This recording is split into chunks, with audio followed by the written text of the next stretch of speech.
ಸೊಸೆ ಗೆಳತಿಯು ಸೊಸೆ ಒಡತಿಯು ಸೊಸೆ ಮನೆಯ ಬೆಳಗುವ ದೀಪ ಹೊಸ ಚಿಗುರನು ಹಸಿರಾಗಿಸೋ ಸೊಸೆ ತಾಯ ಎರಡನೇ ರೂಪ ಸೇರನೊದ್ದು ಮನೆಯ ಸೇರುವ ಸೋರದಂತೆ ಸುರು ಕಾಯುವ ಬಂಧಗಳಿಗೆ ಬಣ್ಣ ತೀಡುವ ಕನಸುಗಳಿಗೆ ಕಣ್ಣ ನೀಡುವ ಸೊಸೆ ಸೊಸೆ ಸೊಸೆ ಸೊಸೆ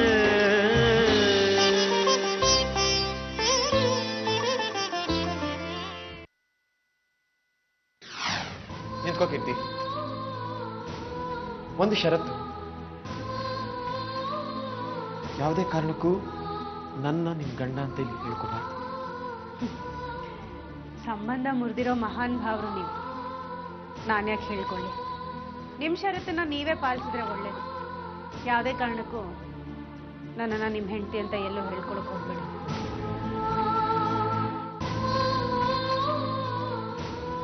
ನನಗೆ ನೀನು ಇಲ್ಲಿ ಕೆಲ್ಸಕ್ಕೆ ಸೇರೋದು ಬೇಕಾಗಿತ್ತು. ಅದೇ ನಮ್ಮಿಬ್ರನ್ನ ಮತ್ತೆ ಒಂದು ಮಾಡುತ್ತೆ ಅಂತ ನಾನು ಅಂದ್ಕೊಂಡಿದ್ದೀನಿ. ನನಗೂ ಇಲ್ಲೇ ಕೆಲ್ಸಕ್ಕೆ ಸೇರೋದು ಬೇಕಿತ್ತು ರಾಘವ್. ನೀವು ನನ್ನ ಹಿಂದೆ ಬಂದು ಈ ಮಾತನ್ನು ಹೇಳ್ತಿರೋ ಇಲ್ವೋ ಅನ್ನೋದನ್ನ ಟೆಸ್ಟ್ ಮಾಡೋಕ್ಕೆ ಈ ಪರೀಕ್ಷೆ ಇಟ್ಟೆ.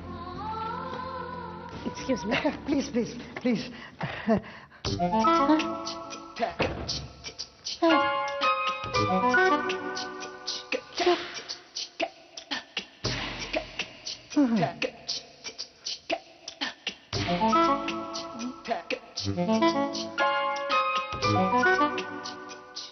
ಓಂ ಸಾಯಿ ರಾಘವೇಂದ್ರ ಗುರು ವಿಷ್ಣುವರ್ಧನ. ವಾಸು, ಆಪ್ತ ಮಿತ್ರ, ಆಪ್ತ ರಕ್ಷಕ. ನನಗೇನೋ ಆಗೋಯ್ತು ಗುರು. Totally confuse.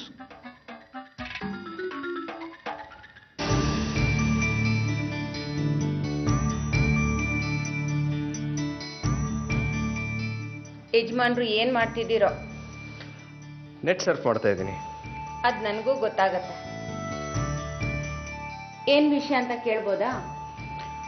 ಒಂದು ಗರ್ಭಿಣಿ ಹೆಣ್ಣು ಹೇಗೆ ಆರೋಗ್ಯವಾಗಿ ಇರಬೇಕು ಅಂತ ನೆಟ್ಟಲ್ಲಿ ಸರ್ಫ್ ಮಾಡ್ತಾ ಇದ್ದೀನಿ.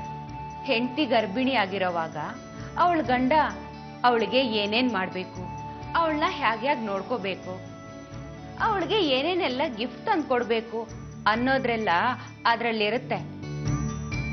ಚೆಕ್ ಮಾಡಿ ನೋಡಿ. ಅದು ಬಿಟ್ಟು ಬೇರೆ ಏನೇನೋ ಚೆಕ್ ಮಾಡ್ತಿದ್ದೀರಲ್ಲ. ಆಗಲ್ಲ ಗಾಯತ್ರಿ, ನಾನು ನೋಡ್ತಿದ್ದೆ ಬೇರೆ. ಈಗ ಒಂದು ಹೆಣ್ಣು ಗರ್ಭಿಣಿ ಆದಾಗ ಕೆಲವೊಂದು ಸಿಂಪ್ಟಮ್ ಕಾಣಿಸ್ಕೊಳುತ್ತಂತೆ.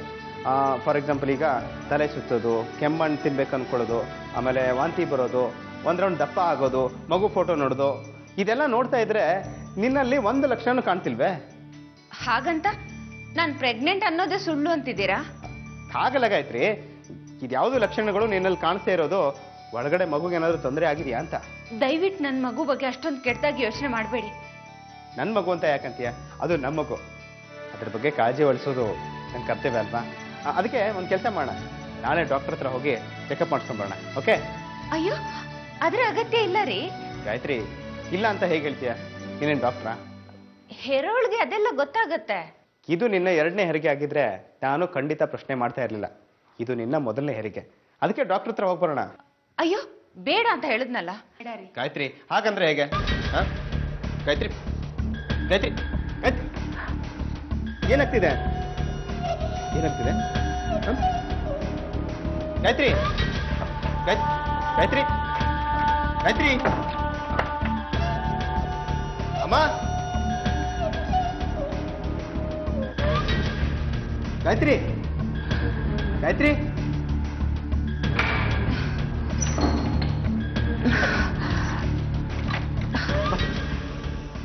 ಏನಾಯ್ತು? ವಾಮಿಟ್ ಆಯ್ತು, ತುಂಬಾ ಸುಸ್ತಾಗ್ತದೆ. ಅಮ್ಮನ್ ಕರಿಲ್ಲ? ಅಯ್ಯೋ, ಏನ್ ಬೇಡ, ಇಂಥ ಟೈಮಲ್ಲಿ ಇದೆಲ್ಲ ಮಾಮೂಲಿ. ಓ ಹಾಗಾ? ಹಾ, ನಾನು ಮನೇಲಿ ಇರಲ್ವಲ್ಲ, ಅದೆಲ್ಲ ನಂಗೆ ಗೊತ್ತಿಲ್ಲ. ಒಂದು ಕೆಲಸ ಮಾಡು, ಬಾ ಕೂತ್ಕೋ, ಬಾ. ಸುಮ್ಮನೆ ನೋಡು, ನೀನು ರೆಸ್ಟ್ ಮಾಡ್ತಾ ಇರು, ನಾನು ಹೋಗಿ ಜ್ಯೂಸ್ ತೊಗೊಂಬರ್ತೀನಿ. ಅಯ್ಯೋ ಏನು ಬೇಡ ರೀ. ನೀನೇನು ಮಾತಾಡ್ಕೊಡ್ದು, ನಾನು ಹೋಗಿ ಜ್ಯೂಸ್ ತೊಗೊಂಬರ್ತೀನಿ. ಓಕೆ, ರೆಸ್ಟ್ ಮಾಡ್ತಾ ಇರು.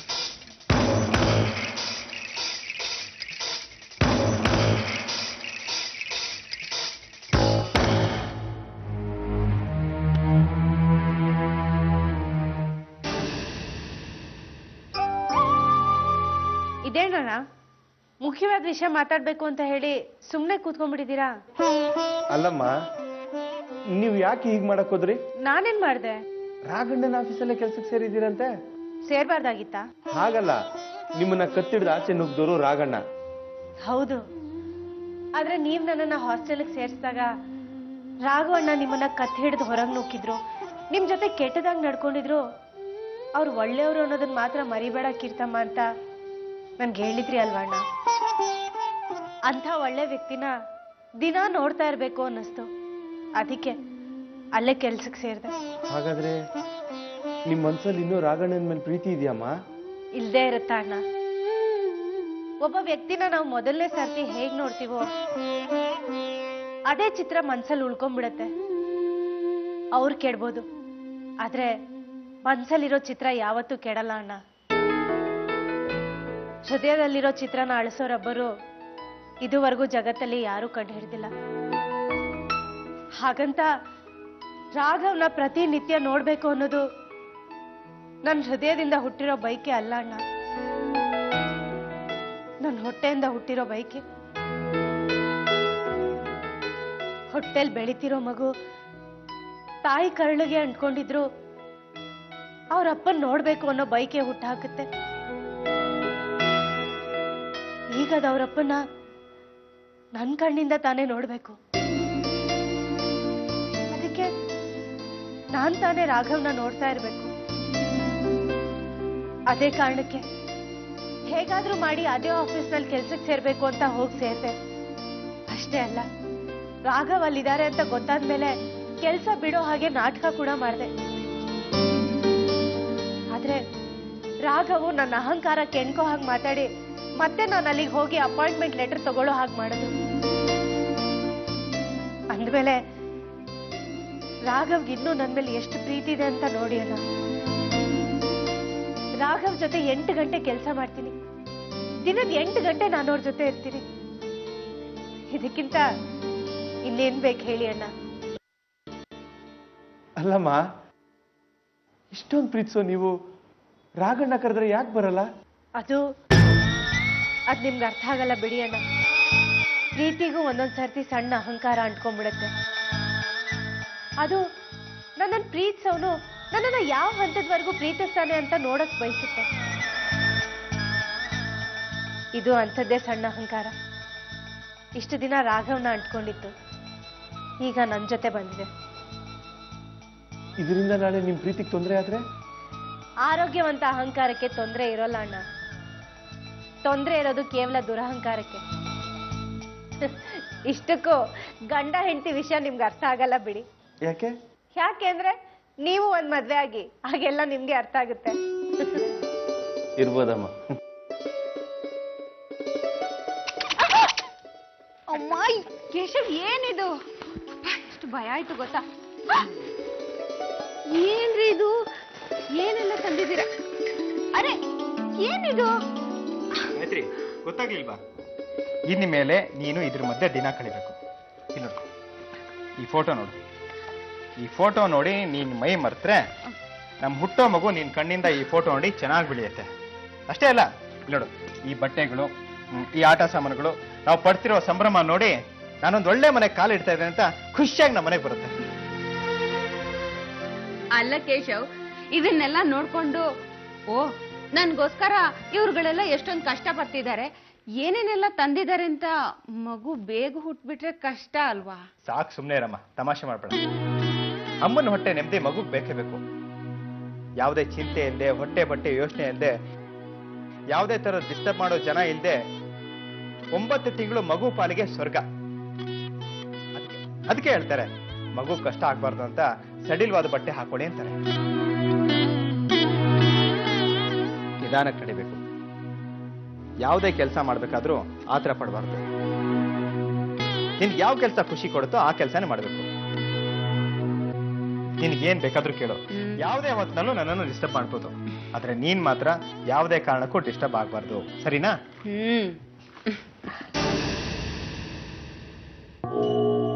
ಇವನ್ ಯಾಕಪ್ಪ ಇಷ್ಟೊಂದು ಸುತ್ತಿ ಹೊಡಿತಿದ್ದಾನೆ? ಇವನ್ ಪ್ರೀತಿ ಕಟ್ಟಿರೋ ಬಟ್ಟೆ ಗಂಟು ಎಲ್ಲಿ ಮಗು ಆಗ್ಬಿಡತ್ತೋ ಅಂತ ಭಯ ಆಗ್ತಿದೆ. ಯಾಕಾಯ್ತ್ರಿ? ಏನ್ ಯೋಚನೆ ಮಾಡ್ತಿದ್ಯಾ? ಏನಾದ್ರೂ ಕೇಳದಿದ್ರೆ ಕೇಳು, ಡೋಂಟ್ ವರಿ. ಏನಿಲ್ಲ ರೀ, ನಿದ್ದೆ ಬರ್ತಿತ್ತು. ಗಾಯತ್ರಿ, ನಿನ್ಗೆ ಎದ್ದೆ ಬರ್ತಿದ್ರೆ ನಾನು ಮಲ್ಗಿಸ್ಲಾ? ನಾನ್ ತಟ್ಲಾ? ಅಯ್ಯಯ್ಯೋ, ಅದೆಲ್ಲ ಬೇಡ. ನಾನೇನ್ ಚಿಕ್ಕ ಮಗುನ? ಗಾಯತ್ರಿ, ನನ್ನ ಮಗು ಹೊತ್ತಿರೋಳು ನೀನು. ನೀನು ನನ್ನ ಪಾಲಿಗೆ ಮಗುನೇ. ಇವತ್ತು ನಿಮ್ಮಮ್ಮ ಎದ್ದಿದ್ರೆ ನಿನ್ ಪಕ್ಕದಲ್ಲೇ ಇದ್ದು ಸೇವೆ ಮಾಡ್ತಾ ಇದ್ರು. ನಮ್ಮಮ್ಮ ನನ್ಗಿದ್ರು, ಸೇವೆ ಮಾಡೋ ಆಸೆ ಅವ್ರಿಗಿದ್ರು, ನನ್ನ ಪಕ್ಕದಲ್ಲಿ ಬಂದು ನಿಲ್ಲೋಕಾಗ್ತಾ ಇಲ್ಲ. ಅಮ್ಮನ ವಿಷಯ ತೆಗೆದು ಮನ್ಸಿಗೆ ಯಾಕೆ ಬೇಜಾರು ಮಾಡ್ತೀರಾ? ಸಾರಿ ಗಾಯತ್ರಿ. ಗಾಯತ್ರಿ, ಇನ್ನು ಮುಂದೆ ನಿನ್ನ ಪಾಲಿಗೆ ಅಪ್ಪ ಅಮ್ಮ ಎಲ್ಲ ನಾನೇ. ಮೊದ್ಲು ನೀನ್ ಇಲ್ಲಿಂದ ಎದ್ದು ಹೋದ್ರೆ ನೆಮ್ಮದಿಯಾಗಿರ್ತೀನಿ. ನಂಗೆ ತುಂಬಾ ನಿದ್ದೆ ಬರ್ತದೆ, ಮಲಗ್ತೀನಿ. ಹೌದಲ್ಲ ಗಾಯತ್ರಿ? ನಮ್ಮ ಮಗುಗೆ ಡಿಸ್ಟರ್ಬ್ ಆಗೋದು ಬೇಡ. ಮಲ್ಕೊ, ನೀನ್ ಮಲ್ಕೊ.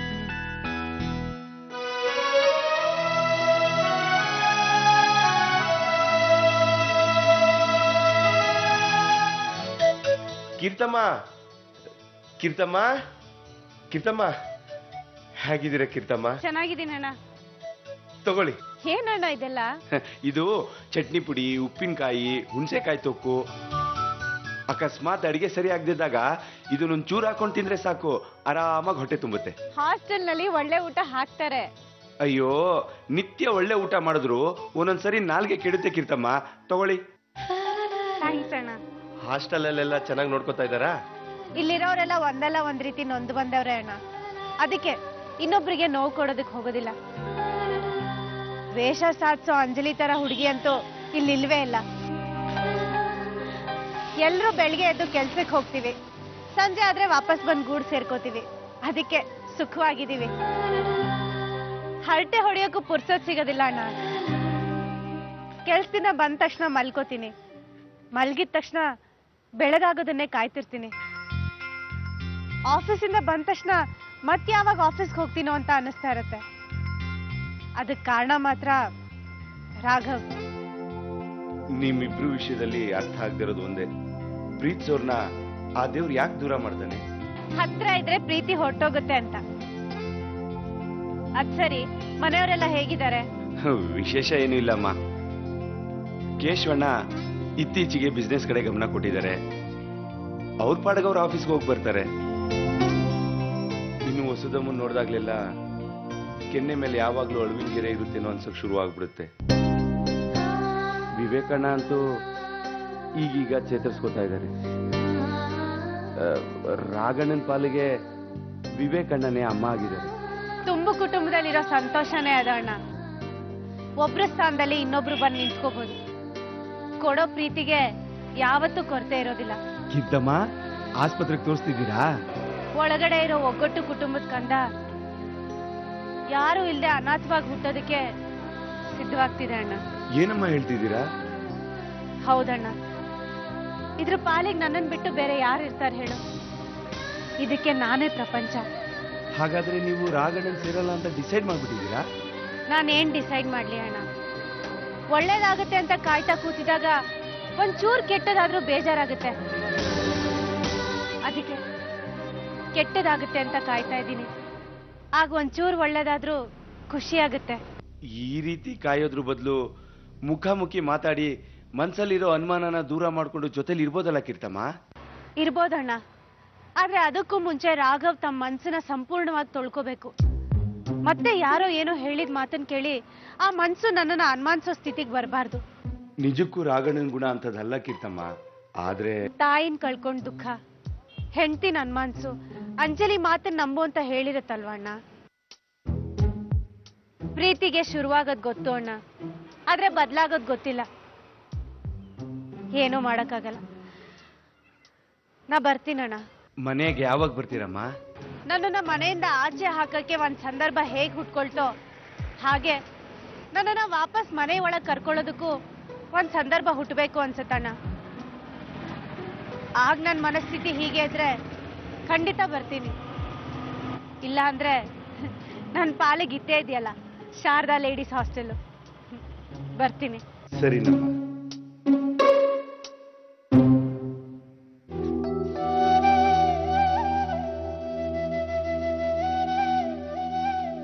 ವಸುಧಾ, ಏನಾಯ್ತೆ? ಯಾಕಂದ?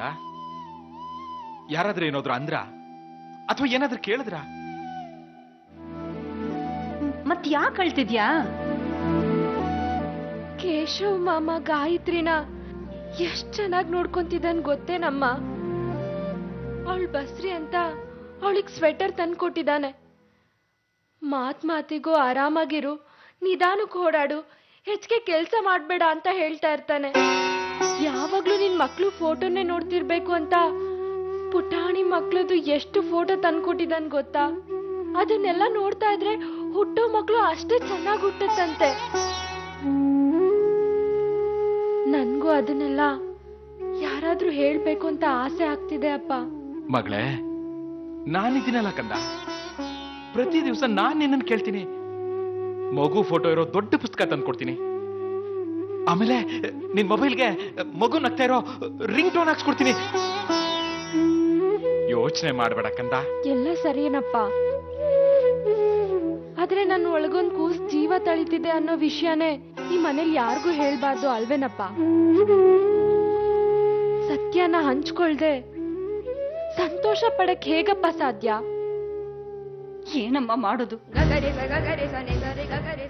ಆ ಸತ್ಯ ಹೇಳಿದ್ರೆ ಏನಾಗತ್ತೋ ಅನ್ನೋ ಆತಂಕದಿಂದ ಆವತ್ತು ಬಾಯಿ ಮುಚ್ಕೊಂಡು ಸುಮ್ಮನೆ ಆಗ್ಬಿಟ್ವಿ. ಇವತ್ತ ಸತ್ಯ ಹೇಳಿದ್ರು ಅಷ್ಟೇ ಆತಂಕ ಇದೆ ಮಗಳೇ. ಆದ್ರೆ ಈ ವಿಷಯನ ಮುಚ್ಚಿಡ್ಕೊಂಡು ಬದುಕೋಕೆ ನನ್ ಕೈಯಲ್ಲಿ ಆಗ್ತಿಲ್ಲಪ್ಪ. ಹುಚ್ಚಿಡಿತಾ ಇದೆ.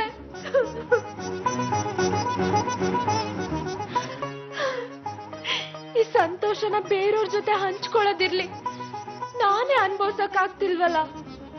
ಏನ್ ಮಾಡೋದಮ್ಮ? ಯೋಚನೆ ಮಾಡ್ಬೇಡ ವಸುಧಾ, ಕಾಲ ಬರತ್ತೆ. ಆ ಕಾಲ ಬರೋದ್ಗೆ ನಾನು ಇರ್ತೀನಲ್ವಾ? ನೀನ್ ಮಾತ್ರ ಅಲ್ಲ ಮಗಳೇ, ನಾವು ಇರ್ತೀವಿ. ನೀನ್ ನಗ್ನಗ್ತಾ ಸಂಸಾರ ಮಾಡೋದನ್ನ ನಾವಿಬ್ರು ನೋಡೇ ಸಾಯೋದು. ಹಾಗಾದ್ರೆ ನಿಮ್ಮಿಬ್ರಿಗೂ ಸಾವೇ ಬರಲ್ಲ ಬಿಡಪ್ಪ. ಯಾಕಂದ್ರೆ ಆ ಕಾಲ ಬರದೇ ಇಲ್ಲ ಅನ್ಸುತ್ತೆ.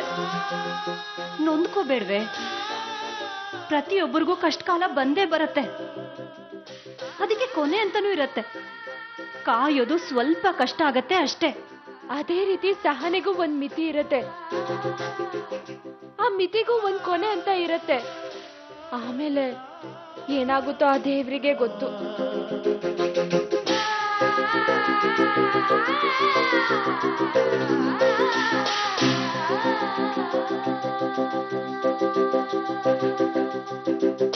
ಕೀರ್ತಿ ಹತ್ರ ಮಾತಾಡದ್ಮೇಲೆ ಅವಳು ನಿನ್ನ ಎಷ್ಟು ಹಚ್ಕೊಂಡಿದ್ಲು, ಅವಳು ನಿನ್ನ ಎಷ್ಟು ಪ್ರೀತಿಸ್ತಿದ್ಲು ಅಂತ ಅರ್ಥ ಆಗಿದೆ. ಅಮ್ಮ, ಕೀರ್ತಿನ ಅನುಮಾನಿಸಬಾರ್ದಾಗಿತ್ತು. ಆದ್ರೆ ಏನ್ ಮಾಡ್ಲಿ, ನಿನ್ನ ಸಾವು ಅನ್ನೋ ನೋವು ನನ್ ವಿವೇಕನ್ ಕಿತ್ಕೊಂಡ್ಬಿಟ್ಟಿತ್ತು. ಪಾಪ, ಅನ್ಬಾರ್ದು ಮಾತಲ್ಲ ಅಂದ್ಬಿಟ್ಟೆ. ಈಗ ಅವಳ ಹೊಟ್ಟೆಲಿ ನನ್ ಮಗು ಬೆಳೀತಾ ಇದೆ. ಆದ್ರೆ ಕೀರ್ತಿ ನನಗಳು ಬೇಕಮ್ಮ.